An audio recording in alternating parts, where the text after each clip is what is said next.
I'd like to do a reading from Bob Dylan's book, Tarantula, which is a free-form prose book. This is a work that he did commemorating Lenny Bruce, sort of the father of American stand-up comedy, who kind of got martyred for breaking the rules and allowing people to speak freely in performance. So this is called Guitars Kissing and the Contemporary Fix. Along black winds and white Fridays they wash out water and shriek of jungle, and Lenny, immune to the mathematics. He, the greasy quack, the vagabond god. He plants flowers in their saddlebags and speaks of Jesus brave and graduating. Tragedy, the broken pride, shallow and no deeper than comedy. Bites his path, his noise, his shadow. Resign from mind the heart of light and approve the doom, the bending and the farce of happy ending. Those that would gas the memory and shut out the might of right, the sight of those defending and offending the blossom girls of the dark, pregnant, permanent, and pale outlaw. Fair Gloria, the bow-legged singer, the sign painter's bastard, Joanne, raped by the town historian, and Silver Dolly, devirginated at 12 by her father, a minor. Maybelle with the chopped-up arm from an uncle, double-jointed Barbara, who grinds a compact into the face of a druggist, and Maureen, the jealous lover. None of them raking leaves, ratting on friends who are telephone operators, or paying for the likes of an E.E. Cummings. None of them falling for that per-lost soul talk of the hillbilly, brawny gospel singer, and Lenny as the pilgrim angel. The crime, but that he reigns in highway Christ clothes, boots, and a swagger. The lone shark wolf, in a world where piemen castrate the dogs and cities for DuPont, cat magazines, and hiding in machines, they chew gum, their seeds, their portraits. Lenny leaves the woodchuck, the veteran of foreign war, to his Plymouth 6, his murder page, the Arms Brothers chair, and to his kidnapper and the radio siren. The communists would call him lazy, and the veterans call him a bum, and yo-ho-ho and a bottle of rum. But he's nice to priests and don't tangle with the mayor's daughter-in-law. He wears silk and bows to yo-yos, barbells, and the strangers. He steals bow ties and heading for the north and waves to soldiers with amputated hands who pick up broken ashtray pieces. And staying clear of muffled and exploding roosters, he pets ornaments and twin pipes. There is a rhapsody to his toughness, and he sure is warm and worthlessly wild. The deer, through the woods, quite out of it all, shall never be the slave, but the target for military and freedom's legs, having no substitute for death, when Sunday professor and the children come out and say, "Watch it, you're bound to stumble now," and the lady-in-waiting just collapsing, and ask if that's a threat or perhaps a friendly warning, and the innocent coon being scraped on the table. Liberty, an orphan sonnet, unwritten and having no eyes, and needs no defense, and getting some glass in the veins, the conspiracy to kill, the free and romantic, to custom, operating regularly, on schedule, and attacking now the ones that run, with no sidecar. Go ahead and shoot. All you need is a license and a weak heart. Through the braided hair and loafing beer can beach of wood, brains of the roadhouse and panel trucks filled with cucumber funk, Jim Beam sweating, and lords and ladies in the rearview mirror.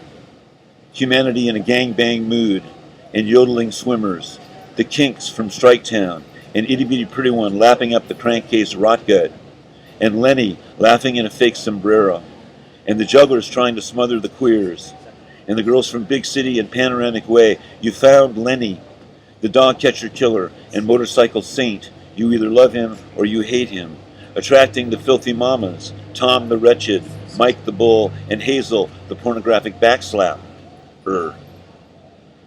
Lenny can take the bad out of you and leave you all good. And he can take the good out of you and leave you all bad. And if you think you're smart and know things, Lenny plays with your head and he contradicts everything you've been taught about people. He is not in the history books, and he either makes you glad to be you or he makes you hate to be you. You know he's some kind of robber, yet you trust him, and you cannot ignore him. The lion's den, then, and anchors away.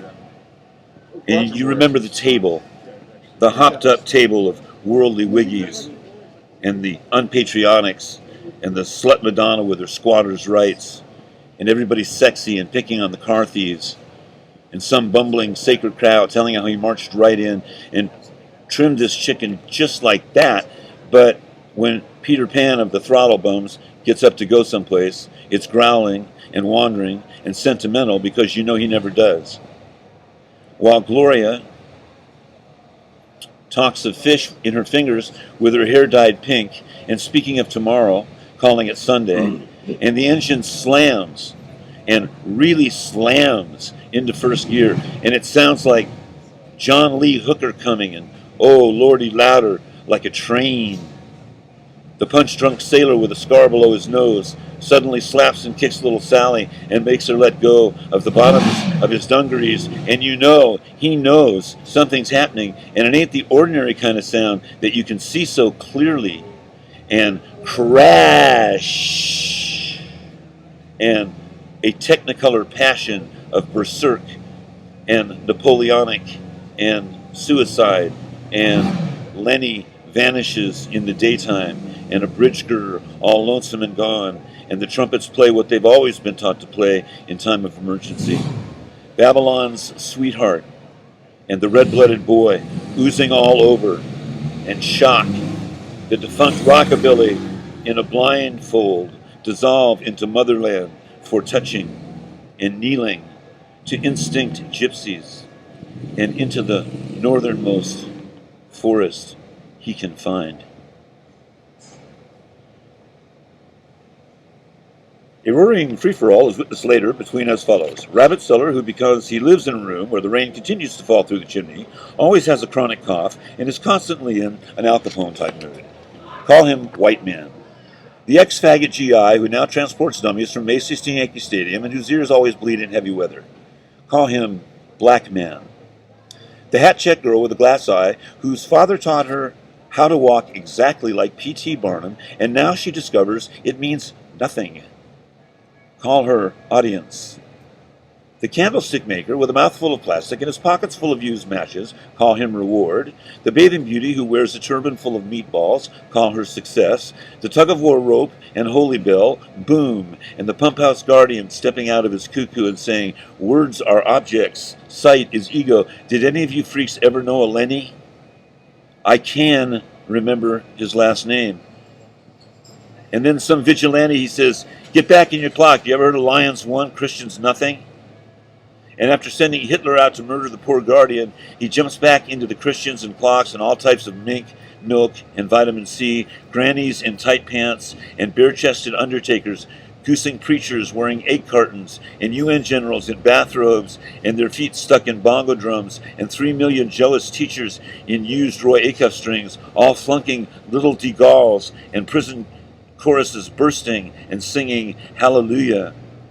Everybody, even good St. Doc and the bird scientists, sucking scruples and nipples and trying to hide their shit. Everybody saying disaster and pointing to, and examining hanging clowns, making reports and going gaga at dead Pontiacs and babies in Lorca graves. The tax collector stealing everybody's useless sacrifice, and H.G. Wells unheeded. Lulu the Smith having a heart attack at the birth of a black angel, and John Brown, Luke the Snob, and Achilles all reaching for the flying saucer. One day, the day of the tambourines, the astronaut, Mickey McMickey, will remove a thumb from his mouth and say, go to hell, while Lenny, I'm sure, is already in a resentful heaven. Dear Dropout Magazine, gentlemen, I understand you are currently putting a book together about blacklisted or black-headed artists or something, and if it is the former, then I shall have to recommend that you place Jerry Lee Lewis first and foremost. If it is latter, then I shall have to recommend that you contact the American Medical Society to discover the exact worth of such an undertaking. In all respects, I remain a rabble-rouser from the mountains, Zeke. the cork. The